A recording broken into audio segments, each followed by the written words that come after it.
Hello, I am Jonothan Braddock, and we're doing a presentation for scripting for radio. I'm Jonathan Braddock. This is Brandon Ward, and this is Shelby Sims to the right. So let's get cracking. So script writing for radio is really important when you want to host a radio show, because it basically gives the host a guideline, even though they mostly use ad-lib anyway, or it just gives them like topics if they run out of things to say. And most of the scripts take into consideration of the audience, so it's basically written as how the audience would want to listen to it. Oh, phone. That's not my phone. Sorry about this. So linguistic conventions. So when scripts writing for radio, you need to make sure that you write the script correctly, so that it makes sense and is entertaining for the listener, and also so it's easy to understand. To do this, there are several techniques that should be used to write a correct radio script.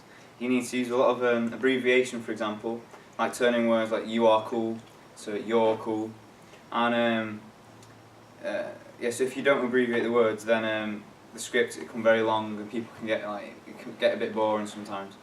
And it's also important to round large numbers to the nearest whole number. For example, your album sold 300,000 sales in the first week. If you didn't round the if you round the numbers and said your album sold 350, 9 or whatever, see what I mean? I'm already stumbling myself on it. So that's what you should do. You should round the numbers and stuff like that.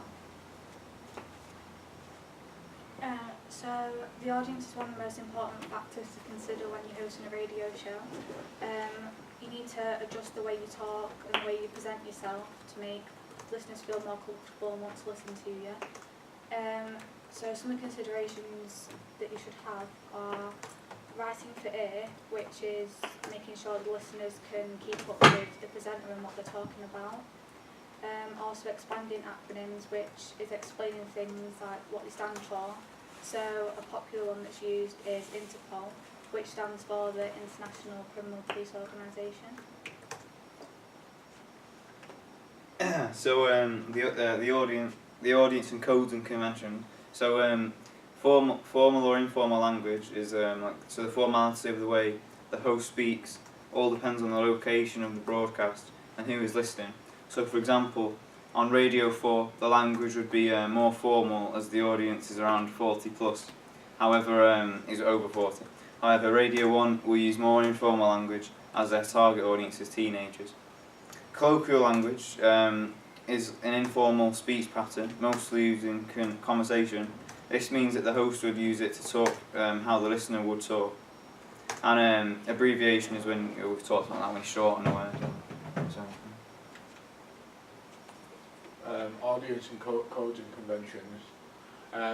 Punctuation is also very important in script writing, as it tells the host when to do such things as stop, pause, and be excited about what they're talking about.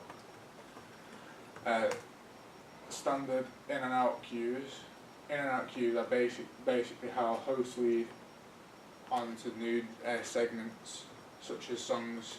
This means they will say things such as next or coming up.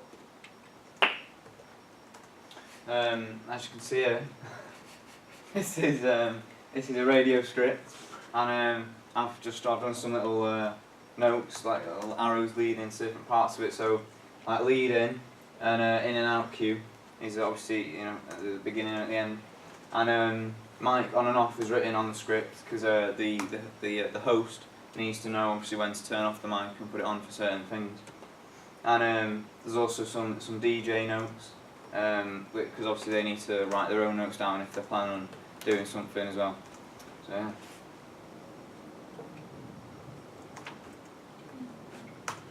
yeah. Genres. Live feature material. Live feature material is when they record something live. This includes some things as interviews and live performances. Another genre is music. So a music show would be scripted to tell them when to include music and when to play them, when to stop them. they're usually quite organised, so that means it's going to be harder for the presenter to make any mistakes. Different types of genres. So documentaries / news scripts are planned out and are mostly most of the talking is scripted with in and out cues for when the presenter needs to play any interviews or adverts. When it comes to radio hosts, the two most popular ones are actually from Radio 1. The first one is Annie Mac, and she did an interview with a rapper, and you could tell that she was because of the way she was talking, and she's quite laid back and using a lot of slang, and this is probably due to the fact that obviously she's interviewing a rapper, so she wanted like their language to be similar, so like they can relate to each other and make the guests feel comfortable. She also used a lot of jargon such as words like music and albums. And Chris Moyles also uses informal language. The way that he was talking was more adapted to the speech of the interviewee, and he had some personal lead-ins, which is basically some lead-ins that he adjusted to like what he was talking about. So comparing like radio stations, the first radio station I listened to was Radio 1. When I did this thing, and I picked up on certain things that the DJ was saying, and realised that he was speaking a lot of ad-libs, because he would read out songs that he would be playing throughout the show, but he would talk about how he got certain songs. For example, he would add a couple of words to describe what he thinks of the songs. The song he played was very popular, and before that he played a song that was more rock themed. So this means that the listeners of like different types of music. And after the song, he spoke about things that would be coming up in the show, like how the team would be meeting up with like farmers, which could suggest that they like to spread to everyone. And the BBC has lots of different radio stations that play all kinds of music, genres like rap, pop, indie rock, heavy metal, etc. And this is so that the BBC Radio can get more listeners to get more money, because they have lots of different music genres that people like, and the language is often spoken out of context and to the people presenting. When I compared radio stations, I compared Kerrang Radio to Capital, so I was comparing two different genres. That they're both music stations, but they're both different genres of music. So when I first went on to Kerrang, I could tell straight away that they were rock because of the music they were playing, because the first song they played was called Cradle to the Grave by Alter Bridge, and the radio scriptwriter used rock music to present the audience in the genre. It represented the audience as it shows that people who listen to rock are the audience.